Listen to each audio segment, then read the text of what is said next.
देखिए आज लोग नया चैप्टर पढ़ेंगे। नया चैप्टर आपका क्या है? Atomic structure. चैप्टर नंबर 2 है आपका एटॉमिक स्ट्रक्चर। ये आपका यूनिट नंबर 2 या चैप्टर नंबर 2 बोलिए। तो सबसे पहले यहाँ देखिए एटॉमिक स्ट्रक्चर मतलब परमाणु का सजावट। तो आप लोग जान रहे हैं कि एटम परमाणु बोलते हैं, एटम क्या बोलते हैं हम लोग? परमाणु। और एटम कैसा पार्टिकल है? Smallest particle. कैसा पार्टिकल है? स्मॉलेस्ट पार्टिकल मतलब अत्यंत छोटा कण तो क्या बोलते हैं? एटम। और हम लोग जान रहे हैं कि स्मॉलेस्ट पार्टिकल है तो हम लोग खुली आंखों से उसको देख नहीं सकते। इसको बोलते हैं can not visible bye naked eye. मतलब खुली आंखों के द्वारा नहीं देखा जा सकता है, समझे? वही आपका एटम है, परमाणु। परमाणु को हाँ जब ये देखिए ये हमारा एटम है तो जब कभी परमाणु है, मान लिया हाइड्रोजन का एटम है, ये मेरा हाइड्रोजन का एटम है, बाहर से क्या किए? इलेक्ट्रिकल एनर्जी दिए। चाहे सनलाइट का एनर्जी आप दे सकते हैं, चाहे अल्ट्रावायलेट लाइट भी दे सकते हैं, कोई भी एनर्जी देना है आपको से। मान लीजिए बाहर से हम इलेक्ट्रिकल एनर्जी अप्लाई किए हाइड्रोजन एटम को, तो जैसे इलेक्ट्रिकल एनर्जी दिए हाइड्रोजन एटम टूट गया। तो पूछे किसमें टूटा? तो बोलता है ना कि भाई हम तो हाइड्रोजन है, हमको तो लोग बोलते हैं कि आप एटम हो, और जब आप हमको तोड़िएगा ना तो 3 कंपोनेंट में टूटेंगे हम। सबसे पहले हम इलेक्ट्रॉन में टूटेंगे, फिर प्रोटॉन में टूटेंगे और फिर न्यूट्रॉन में टूटेंगे। लेकिन जिस तरह इंसान के 3 जेंडर होते हैं, मेल जेंडर, फीमेल जेंडर और थर्ड जेंडर, उसी तरह इलेक्ट्रॉन और प्रोटॉन और न्यूट्रॉन को एक साथ सब एटॉमिक पार्टिकल्स कहते हैं। तो इलेक्ट्रॉन, प्रोटॉन और न्यूट्रॉन को एक साथ सब एटॉमिक पार्टिकल्स बोलते हैं। अब बताइए एटम स्मॉलेस्ट पार्टिकल की लार्जेस्ट पार्टिकल? Smallest particle. हाँ, विजिबल बाय नेकेड आई कि not visible bye naked eye? Not visible bye naked eye. हाँ, एटम है, परमाणु को जब इलेक्ट्रिकल एनर्जी दिए, चाहे अल्ट्रावायलेट लाइट दिए, चाहे सनलाइट दिए, वो 3 कंपोनेंट में टूटा। पहला इलेक्ट्रॉन, दूसरा प्रोटॉन और तीसरा न्यूट्रॉन। तो इलेक्ट्रॉन, प्रोटॉन और न्यूट्रॉन को एक साथ क्या बोलते हैं? सब एटॉमिक पार्टिकल्स। ठीक है, शुरू में सब लिख दिया, सब तो छोटे ही होता है, समझे? सब एटॉमिक पार्टिकल्स। अब बताइए इलेक्ट्रॉन, प्रोटॉन, न्यूट्रॉन हमको डिटेल आपको बताए थे, याद है? Electron, proton, neutron charge, electron का चार्ज कितना था? ये करना पड़ेगा, देखिए आप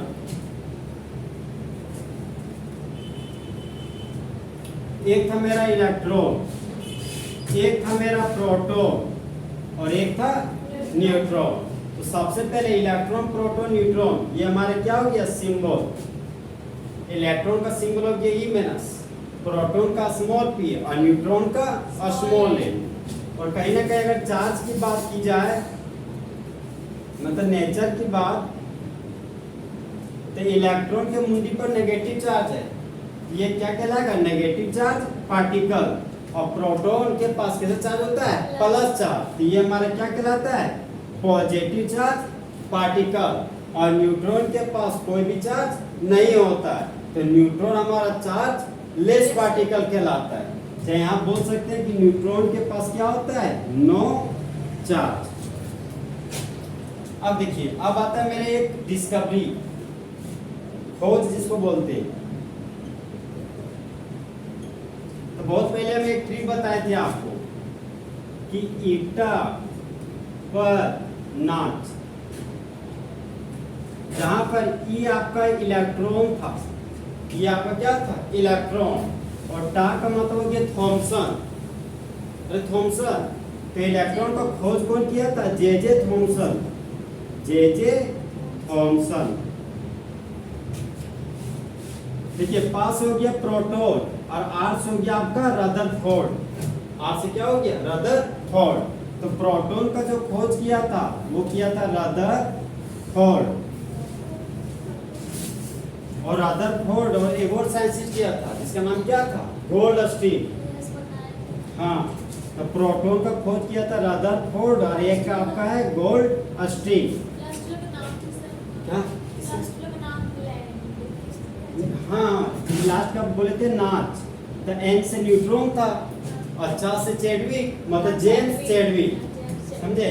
तो न्यूट्रॉन का जो खोज किया था उसका नाम था जेम्स चैडविक। जो क्वेश्चन भेजे इस पर रिलेटेड है क्वेश्चन, समझे? काफी क्वेश्चन इस पर रिलेटेड। तो इलेक्ट्रॉन का नेचर कैसा हो गया, नेगेटिव चार्ज पार्टिकल, प्रोटॉन का पॉजिटिव चार्ज पार्टिकल और न्यूट्रॉन का नो चार्ज। इलेक्ट्रॉन का खोज कौन किए थे, जे थॉमसन। प्रोटॉन का रदरफोर्ड और गोल्डस्टीन। बोलिए थी। न्यूट्रॉन का खोज कौन किया था, जेम्स चैडविक। ट्रिक क्या था, ईटा पर नाच, इससे क्या हो गया, इलेक्ट्रॉन, टा से जे थॉमसन, पा से प्रोटॉन, आर से रदरफोर्ड और गोल्डस्टीन, ना से हो गया आपका न्यूट्रॉन और चा से जेम्स चैडविक। भूलिएगा नहीं इसको। फिर याद है आपको हम एक लिखाए थे मास, अरे इलेक्ट्रॉन का मास कितना था, बता गए? मुझे करते तरीका से।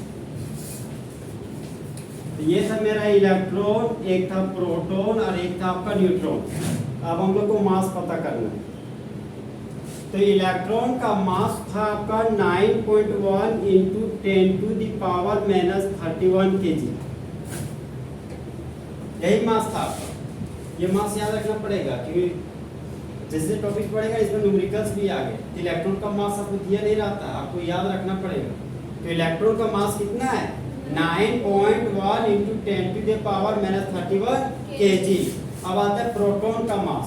तो प्रोटॉन का मास होता है आपका 1.673 into 10 to the power -31 kg।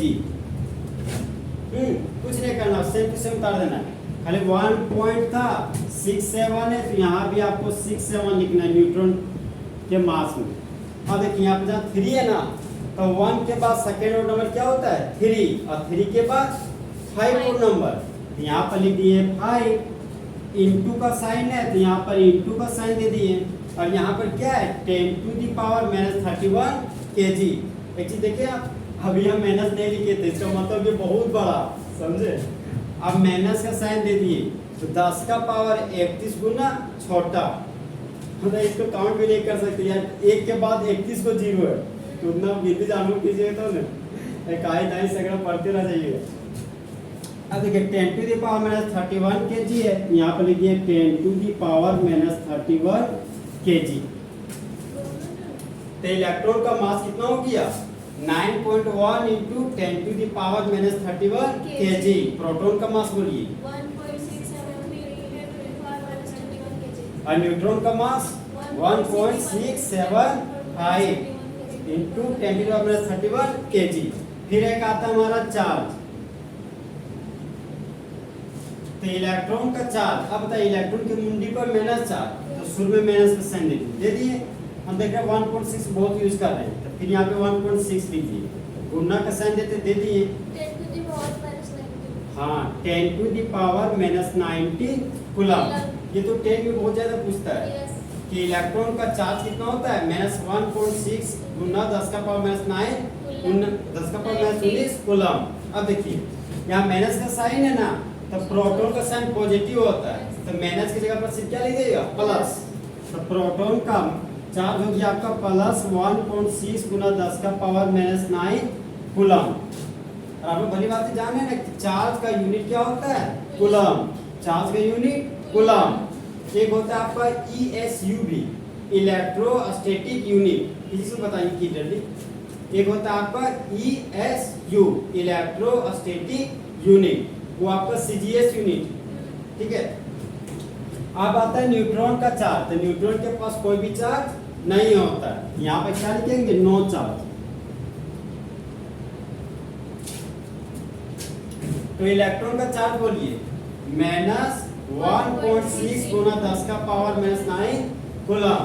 Proton का चार्ज बोलिए 1.6 1.6 नहीं प्लस क्या बोलिए ना मिस कर जाएंगे यहाँ प्लस है मेरे से तो डिफरेंस है प्लस 1.2 प्लस 9 कूलम और न्यूट्रॉन का चार्ज तो 19 कूलम और न्यूट्रॉन के पास 9 चार्ज। अब बोलना चार्ज कीजिए इलेक्ट्रॉन का सिंबल ई माइनस तो प्रोटॉन का सिंबल क्या होगा पी स्मॉल पी की कैपिटल पी स्मॉल पी और न्यूट्रॉन का सिंबल स्मॉल एन। ठीक है इलेक्ट्रॉन का मास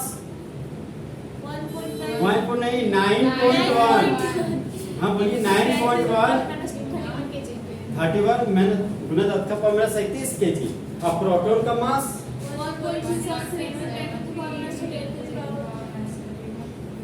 बहुत ही वीडियो दिया प्रोटॉन का मास 1.673 गुना 10 का पावर -27 केजी। अरे इलेक्ट्रॉन का मास है ये प्रोटॉन का बोल रहे हैं ओ सॉरी वही है ना और न्यूट्रॉन का मास कितना है 1.675 गुना 10 का पावर -37 केजी और इलेक्ट्रॉन का चार्ज कितना है -1.6 गुना 10 का पावर -19 कूलम और प्रोटॉन का प्लस 1.6 गुना 10 का पावर -19 कूलम और न्यूट्रॉन के पास 9 चार्ज। अब बताइए एटम स्मॉलेस्ट पार्टिकल के लार्जेस्ट पार्टिकल एटम को तोड़ेगा 3 कंपोनेंट प्राप्त होगा पहला दूसरा तीसरा न्यूट्रॉन तीनों को मिला देंगे तो सब एटॉमिक पार्टिकल्स। इतना याद हुआ ना आप भूलिएगा ना लीला हर एक मान बोलिएगा क्या बार बार एक ही चीज बताता रहेंगे। देखिए अब है तो हम लोग पढ़ेंगे अल्फा पार्टिकल्स। अल्फा पार्टिकल्स में हम बताए थे बहुत पहले आपको थोड़ा सा और डिटेल पढ़ाएंगे ऐसे करते हैं अरे पढ़ाया थे देखिए आज हम लोग पढ़ेंगे अल्फा पार्टिकल्स। अब देखिए आखिर अल्फा पार्टिकल्स क्या होता है अल्फा कण समझे। देखिए एक होता है आपका radio active metal radio active metal याद है हम आपको सिखाए थे रेडियम जो पढ़ाए थे रेडियम कैसा मेटल था रेडियो एक्टिव मेटल। हाँ मिलेगा हाँ हाँ अलग से पीरियोडिक टेबल में सिंबल दिया गया ये स्टार हम खुद रखे अपने ध्यान के लिए रखे रेडियो एक्टिव मेटल ये हमारा क्या है रेडियम। एक था आपको बताया थे पोलोनियम सेकंड ग्रुप में बेटा मुर्गा का सर बड़ा रसीला समझे। अरे बेटा मांगे कंडीशन में बापू राजू ने बताए थे ना अरे नेक्स्ट वीक है एक है आपका पोलोनियम ये कैसा मेटल था रेडियो एक्टिव मेटल। एक बताए थे आपको रेडोन ये भी आपको कैसा मेटल है रेडियो एक्टिव मेटल 5 को बताए तो फिलहाल तो ये तीनों में रेडियो एक्टिव मेटल है। हम बोलते थे कि एक ऐसा मेटल जिसको तोड़ने पर अल्फा बीटा और गामा रेज रिलीज होता उसी को क्या बोलते थे रेडियो एक्टिव मेटल। तो रेडियो एक्टिव मेटल हमारा रेडियम है और ये भी हम बताए थे आपको कि रेडियम का डिस्कवरी कौन की थी मैडम क्यूरी। कौन की थी मैडम क्यूरी। ये बहुत ऑब्जेक्टिव बनता है हम लिखाएंगे कहीं भी नहीं बुक में लेकिन पूछता है ऑब्जेक्टिव अक्सर कॉम्पिटिटिव में पूछता है जब एसएससी का तैयारी कीजिएगा तो उस समय ये क्वेश्चन बहुत पूछता है कि रेडियम का डिस्कवरी कौन किया था मैडम क्यूरी। अब देखिए अब मान लीजिए हाँ पोलोनियम और रेडोन एक तरह का क्या आपका रेडियो एक्टिव मेटल। तो अल्फा पार्टिकल सब देखिए क्या बोलते हैं पूरा क्या ये देखिए अकेला अकेला है ना ये आपका एटम समझे। अब आप बोलते कि अब एलिमेंट क्या है देखिए आप कंफ्यूज मत कीजिए सिखाते हुए सबका जैसा जैसा एलिमेंट वैसा वैसा आपका एटम जैसा जैसा कंपाउंड वैसा वैसा मॉलिक्यूल समझे बात। अरे कंपाउंड ही मॉलिक्यूल है और एलिमेंट ही क्या है एटम है। हम ये बोलते हैं कि कंपाउंड बना हुआ है मॉलिक्यूल से और हम बोलते हैं एलिमेंट बना हुआ है एटम से। तो हम बोल रहे हैं ना कि राम का भाई श्याम है तो क्या श्याम का भाई राम नहीं हो सकता क्या अरे तो वही चीज हम बोल रहे हैं समझे। Element atom no difference term समझे अलग नहीं सेम चीज है ये बोलने का तरीका सिर्फ अलग है। अब आता है सर अल्फा पार्टिकल्स आखिर आ कहाँ रहा है, कहाँ से आ रहा है, रेडियो एक्टिव मेटल से। तो बोलते हैं ना अल्फा पार्टिकल्स कि हम है ना सो हीलियम 2+ के जैसा है। अल्फा पार्टिकल्स बोलता है कि मेरा जो जुड़वा भाई है ना वो हीलियम 2+ है, मतलब हीलियम 2+ का जैसे न्यूक्लियस के जैसा अल्फा पार्टिकल्स होगा। हम पूछे कैसे, ये बोलता है ना, ये भी बताते हैं। देखिए एक था मेरा सोडियम प्लस, याद है कुछ, सोडियम प्लस, सोडियम का एटॉमिक नंबर कितना था 11, यहाँ पर 11 लिखी है। और एक है मेरा सोडियम एटम। अब बताइए ये चार्ज बॉडी है कि न्यूट्रल बॉडी, चार्ज बॉडी यानी कि आपका न्यूट्रल। तो न्यूट्रल बॉडी रहता है तो हम बोले थे कि Z बराबर P होता है, P बराबर E होता है। तो एटॉमिक नंबर सोडियम का कितना होगा 11, यहाँ 11 लिखी है। और प्रोटॉन का नंबर कितना होगा 11, तो यहाँ पर 11 लिख दिए। और आपका इलेक्ट्रॉन का नंबर 11 होगा, तो यहाँ पर 11 लिख दिए। अब आ गया चार्ज बॉडी, तो Z बराबर P और P बराबर नहीं होगा E। तो सोडियम का एटॉमिक नंबर हो गया आपका 11, यहाँ पर लिख दिए 11। तो प्रोटॉन का नंबर हो गया 11, यहाँ पर लिख दिए 11। अब बोलते हैं कि हाँ कि प्रोटॉन नहीं है बराबर इलेक्ट्रॉन के, तो कहीं ना कहीं आपको इलेक्ट्रॉन क्या करना है, साइड से निकालना पड़ेगा। अब बताइए एटॉमिक नंबर 11 है, तो सबसे पहले 11 लिख दिए। मुंडी पर 1+ चार्ज है, मतलब एक इलेक्ट्रॉन को लूज कर रहा है, तो एक इलेक्ट्रॉन को लूज कर रहा है, तो यहाँ पर क्या देंगे -1। अगर रहता Cl- तो इसका इलेक्ट्रॉन कितना हो जाता 16 हो जाता, 18 हो जाता। पता चला कैसे होगा सो, आपको पता चल रहा है कैसे होगा बताइए। एटॉमिक नंबर कितना होगा, प्रोटॉन का नंबर, हाँ अरे कॉन्फिडेंस हो जा रहा है 17 में होगा। और इलेक्ट्रॉन का नंबर 17 में एक इलेक्ट्रॉन दे दिए 18 हो गया। तो 11 में 1 गया, कितना बचा आपका 10। तो सोडियम प्लस का इलेक्ट्रॉन का नंबर हो गया आपका 10।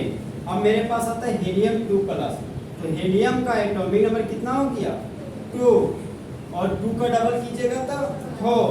तो हीलियम 2+ का एटॉमिक मास कितना हो गया 4। अब देखिए बोलता है कि अल्फा पार्टिकल्स कि जिसके पास प्रोटॉन का नंबर 2 हो, अच्छा सुनिएगा, जिसके पास प्रोटॉन का नंबर क्या है 2। अब बताइए हमको ये न्यूट्रल बॉडी की चार्ज बॉडी, तो Z बराबर क्या होगा P, और P बराबर नोटी, नोटी कर दिए। तो एटॉमिक नंबर 2 है, तो हीलियम 2+ का एटॉमिक नंबर हो गया 2, प्रोटॉन का नंबर 2, लेकिन प्रोटॉन नहीं होगा 2 के बराबर। समझ रहे ना कि प्रोटॉन है इलेक्ट्रॉन के बराबर नहीं होगा, तो कहीं ना कहीं इलेक्ट्रॉन हमको निकालना पड़ेगा। तो एटॉमिक नंबर मेरा 2 है, तो यहाँ पर 2 लिख दिए। और हीलियम बोल रहा है कि 2 इलेक्ट्रॉन लूज कर रहे हैं, तो 2 में से 2 गया, कितना बचा 0। हाँ देखिए हीलियम के पास प्रोटॉन का नंबर कितना है 2, एटॉमिक नंबर 2 और इलेक्ट्रॉन का नंबर 0। अब हमको न्यूट्रॉन सिखाते निकालना। न्यूट्रॉन का सिंबल कैपिटल N क्या स्मॉल n, और स्मॉल n एगोर का सिंबल होता है नंबर ऑफ मोल का भी। तो न्यूट्रॉन बराबर क्या होता है, इधर न्यूट्रॉन बराबर mass number minus atomic number, याद है यार, बहुत क्वेश्चन बनाए थे हम लोग। न्यूट्रॉन बराबर क्या था mass number minus atomic number. तो मास नंबर कितना है 4। एटॉमिक मास का दूसरा नाम क्या है मास नंबर, तीसरा नाम क्या है एटॉमिक वेट। तो atomic weight, atomic mass, atomic weight और मास नंबर तीनों क्या आपका सेम टर्म है। तो आपको तीनों क्वेश्चन में तीनों बात कभी भी बोल सकता है क्वेश्चन में, ध्यान रखिएगा। तो हम बोल रहे हैं कि हाँ कि मास नंबर मेरा 4 है और एटॉमिक नंबर मेरा क्या है 2। तो न्यूट्रॉन बराबर होता है मास नंबर माइनस प्रोटॉन का नंबर। तो मास नंबर हो गया मेरा 4, तो यहाँ पर 4 लिख दिए। अब प्रोटॉन का नंबर कितना है हीलियम 2+ का 2, तो 4 में से 2 गया तो 2 बचा। अब बताइए हीलियम 2+ के पास एटॉमिक नंबर 2, प्रोटॉन का नंबर लिखा हुआ नहीं है 2, और इलेक्ट्रॉन का नंबर 0 और न्यूट्रॉन का नंबर 2। तो क्या बोल सकते हैं कि हीलियम 2 प्लस धारण कर रहा है 2 प्रोटॉन और 2 न्यूट्रॉन, तो वही यहाँ पर क्या कहलाएगा, अल्फा पार्टिकल्स। अब बताइए हीलियम के पास कितना प्लस है, 2 प्लस। यहाँ पे हाँ हीलियम के पास 2 प्लस है और इसका एटॉमिक मास क्या है, 4। तो अल्फा पार्टिकल्स बोलता है ना कि अगर एक ऐसा न्यूक्लियस आप लिखिए जिसका यूनिट चार्ज 2, जिसका यूनिट चार्ज 2 और मास कितना हो, वही आपका कैसा पार्टिकल कहलाएगा, अल्फा पार्टिकल। तो अल्फा पार्टिकल किसके जैसा दिखता है, हीलियम 2 प्लस के जैसा। और हीलियम 2 प्लस का एटॉमिक नंबर कितना हो गया, 2, प्रोटॉन का नंबर 2 और इलेक्ट्रॉन का नंबर 0 और न्यूट्रॉन का नंबर 2। तो जिसका न्यूट्रॉन का नंबर 2, ये ऑब्जेक्टिव है अभी जो बोलने जा रहे हैं, जिसका न्यूट्रॉन का नंबर 2 और प्रोटॉन का नंबर 2, तो वह कौन से आयन के जैसा दिखता है, हीलियम 2 प्लस के जैसा। तो अल्फा पार्टिकल को कहां से ऑब्टेन करते हैं, रेडियो एक्टिव मेटल से। कहां से ऑब्टेन करते हैं, रेडियो एक्टिव मेटल से। और रेडियो एक्टिव मेटल को कैसे तोड़िएगा, चाहे आप हीट एनर्जी दीजिए, चाहे इलेक्ट्रिकल एनर्जी दीजिए, चाहे आप सनलाइट एनर्जी दीजिए, चाहे अल्ट्रावायलेट लाइट भी दे सकते हैं आप, तो वो आपको टूट जाएगा। तो जब कभी आप रेडियो एक्टिव मेटल को तोड़िएगा तो 3 रे प्राप्त होगा, एक आपका अल्फा रे, दूसरा बीटा रे और तीसरा आपका गामा रे। तो अल्फा बीटा और gamma ray, alpha beta gamma ray को हम आई से नहीं देख सकते। आप ये भी जानते हो कि अल्फा रे का यूज आपका इसमें होता है, जो हड्डी टूट जाता है ना, तो उसको पता करने के लिए कि हड्डी कहाँ पे टूटा है, कौन जोड़ पे टूटा है, वो अल्फा, हाँ वो एक्स रे में सही बोले, वो आपका क्या है, एक्स रे, वो आपका अल्फा रे नहीं है। तो अल्फा पार्टिकल्स आए ध्यान में आया बात, अल्फा पार्टिकल्स पता चला कि है क्या सो। अल्फा पार्टिकल कहाँ से ऑब्टेन कर रहे हैं, रेडियो एक्टिव मेटल। तो रेडियो एक्टिव मेटल ग्रुप के क्या क्या ले सकते हैं हम लोग, रेडियम, चाहे पोलोनियम, चाहे रेडोन, अरे आर्यन रेडोन। अब आता है एक आपका alpha scattering experiment, alpha scattering experiment जो आप पढ़े हैं 10 क्लास में, बोलते हैं उसका दूसरा नाम भी है रदरफोर्ड एटॉमिक मॉडल। नहीं पढ़े, अरे रदरफोर्ड एटॉमिक मॉडल, हाँ हाँ वही रदरफोर्ड परमाणु वाला मॉडल। रदरफोर्ड एक साइंटिस्ट थे जो एक परमाणु का मॉडल दिया, रदरफोर्ड एटॉमिक मॉडल, ये पढ़ना था। चैप्टर का नाम क्या है सर, कौन सा चैप्टर में है ये, आपको 9 या 10 में था पढ़ना। इस तरह नहीं सर, तो चैप्टर नाम, अरे चैप्टर नाम हमको थोड़ी याद है, बहुत पहले पढ़े थे ना। पीरियोडिक टेबल के लिए हम लोग रिड्यूस सीबीएस में बहुत कुछ दिया था, तब सिलेबस से कुछ काट दिया होगा सिलेबस, ठीक है, बहुत कम पढ़ना था। तो नेक्स्ट है हमारा अल्फा स्कैटरिंग एक्सपेरिमेंट।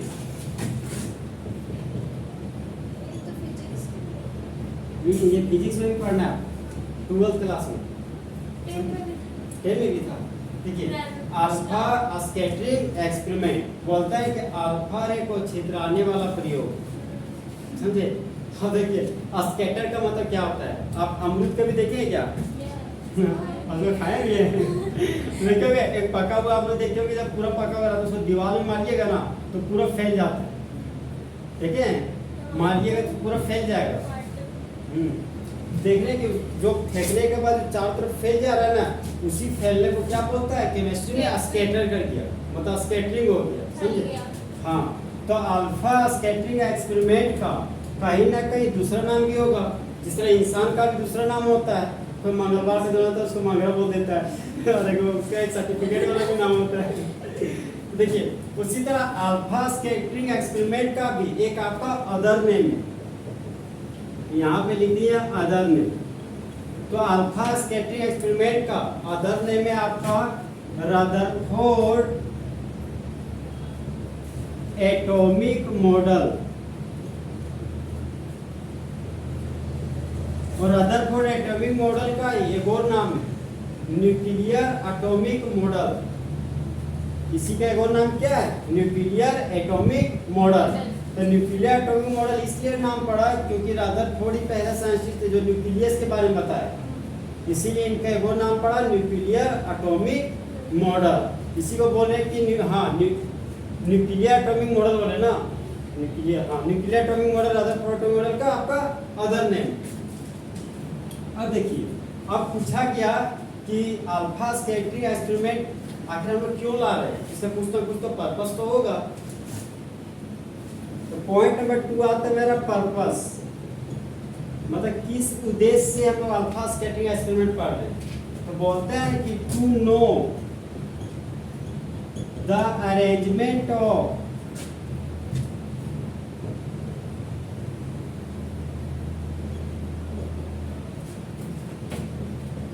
सब atomic particles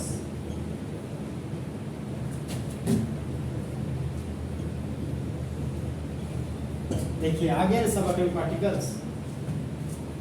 subatomic particles क्या होता है? इलेक्ट्रॉन, प्रोटॉन और न्यूट्रॉन। तो बोलते हैं ना अल्फा स्कैटरिंग एक्सपेरिमेंट के सब एटॉमिक पार्टिकल्स के सजावट को जानने के लिए अल्फा स्कैटरिंग एक्सपेरिमेंट पढ़ते हैं। जैसे मान लीजिए ये हो गया मेरा एक एटम, हम लोग बहुत पहले पढ़े थे वाटरमेलन, 9-10 में ये एग्जाम दिए तो बोलते ये वाटरमेलन है, और वाटरमेलन के अंदर जो आपका बीज होता है ना, ये जो बीज है ये आपका इलेक्ट्रॉन है। हाँ, तरबूज, तरबूज के जो बीज है वही आपका क्या है? इलेक्ट्रॉन।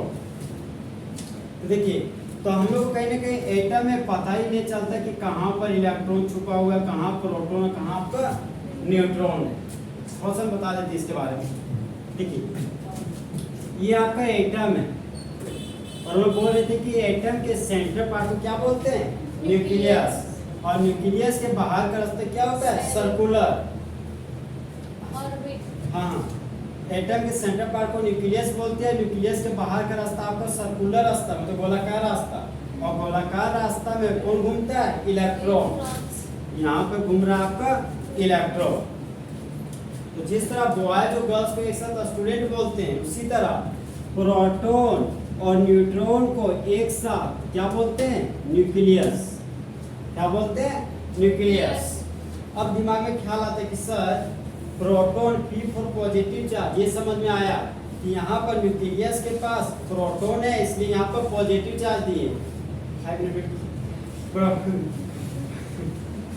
तो यहाँ पे न्यूक्लियस में पॉजिटिव चार्ज इसलिए है क्योंकि यहाँ पे प्रोटॉन है, प्रोटॉन की वजह से आ गया पॉजिटिव चार्ज। लेकिन सर न्यूट्रॉन कह रखा गया है न्यूक्लियस, कहीं कहीं बहुत बार क्वेश्चन मार्क आता है दिमाग में। देखिए यहाँ पे क्यों रखा गया इसको, वही तो हम बताने जा रहे हैं। देखिए यहाँ पे प्रोटॉन और न्यूट्रॉन दोनों को एक साथ न्यूक्लियस बोल रहे हैं। तो ये समझ में आया कि प्रोटॉन है इसलिए पॉजिटिव चार्ज, न्यूट्रॉन के पास तो कोई चार्ज नहीं, तो बेकार में रख दिया गया है। इसको रखने के पीछे भी कोई वजह है, बताते हैं। मान लीजिए कि ये बॉयज है, ये बॉयज है, एक पूरा दम लड़ाई झगड़ा कर रहा है, समझे? बॉयज देखिए ये भी प्लस, ये भी प्लस, प्लस प्लस में क्या होता है? रिपल्सन। इसी तरह न्यूक्लियस में प्लस प्लस में प्रोटॉन प्रोटॉन के बीच अक्सर क्या है? रिपल्सन होते रहते हैं, इसको धक्कता है, इसको धक्कता है। और मान लीजिए दोनों बार बार धक्का मुक्की करते रहेगा तो एटम टूट जाएगा, अरे परमाणु टूट जाएगा। अब परमाणु टूटेगा धरती का सारा चीज टूट जाएगा, बेंच डेस्क सब चीज, समझे? एटो चीज सारा चीज टूट जाएगा, हम लोग थोड़ी बचेंगे, फिर हम लोग एग्जिस्ट नहीं करेंगे। सर एक टूटने से नहीं, सारा चीज यही तो गड़बड़ है ना। देखिए ये प्रोटॉन प्रोटॉन आपका रिपल्सन हो रहा है ना, रिपल्सन लगातार होते रहेगा तो कहीं ना कहीं आपका परमाणु टूटेगा। तो कहीं ना आप सोचिए कि जो भी चीज बना हुआ है ना सब लिंकिंग है, तो एक दूसरे से हर चीज क्या होता है? लिंक होता है। यहाँ पे देखिए प्रोटॉन और प्रोटॉन के बीच रिपल्सन यहाँ पे हो जाएगा क्योंकि दोनों का चार्ज आपका प्लस प्लस, तो प्लस प्लस में आपका रिपल्सन हो रहा है। तो दोनों के बीच रिपल्सन होने की वजह से उस रिपल्सन को कम करने के लिए न्यूट्रॉन को लाया जाता है। जिस तरह देखिए यहाँ पर प्रोटॉन प्रोटॉन आपस में लड़ रहा है, तो उसको फैसला करने के लिए तीसरा मुखिया आता है गांव का, शांत कराने के लिए। तो उसी तरह न्यूट्रॉन का काम है। न्यूट्रॉन बोलते हैं यार तुम लोग आपस में मत झगड़ो, समझाने के लिए बीच में न्यूट्रॉन आता है, समझे? न्यूट्रॉन बोलता है कि तुम लोग साइड हो, लड़ो नहीं। तो न्यूट्रॉन ही जो मेन कैंडिडेट है जो प्रोटॉन और प्रोटॉन को एक जगह रहने के लिए संतुलित करता है, समझे? न्यूट्रॉन का बहुत अहम रोल है, अगर न्यूट्रॉन नहीं रहेगा तो गड़बड़ हो जाएगा। समझे, तुरंत टूट जाएगा इलेक्ट्रॉन प्रोटॉन न्यूट्रॉन में। इसीलिए न्यूक्लियस में किसको रखा गया है, प्रोटॉन के साथ न्यूट्रॉन को। और इलेक्ट्रॉन आप जान रहे हैं कि हाँ, ये इलेक्ट्रॉन आपका गोल गोल घूमते रहता है। कहाँ घूमता है, सेल में। कहाँ घूमता है, सेल में। सेल का ही दूसरा नाम क्या होता है, ऑर्बिट। उसी का तीसरा नाम होता है एक एनर्जी लेवल। तीसरा नाम क्या होता है, एनर्जी लेवल। उसी का एक और नाम होता है स्टेशनरी ऑर्बिट। उसी का एक और नाम क्या होता है, स्टेशनरी ऑर्बिट। अरे आप रेलवे स्टेशन सुने ना, उसी तरह एक आपका स्टेशनरी ऑर्बिट।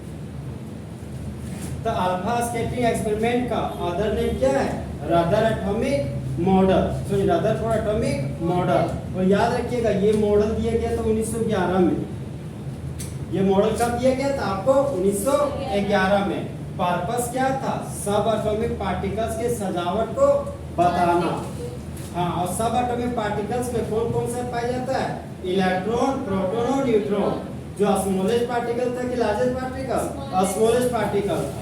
और एटम के सेंटर पार्ट को क्या बोलते थे, न्यूक्लियस। न्यूक्लियस में कौन कौन रहते हैं, प्रोटॉन और न्यूट्रॉन। तो प्रोटॉन की वजह से पॉजिटिव चार्ज आया और न्यूट्रॉन क्यों आया, ताकि फोर्स ऑफ रिपल्शन को कम किया जाए। और इलेक्ट्रॉन कहाँ घूमता है, ऑर्बिट में। ऑर्बिट में, चाहे शेल में।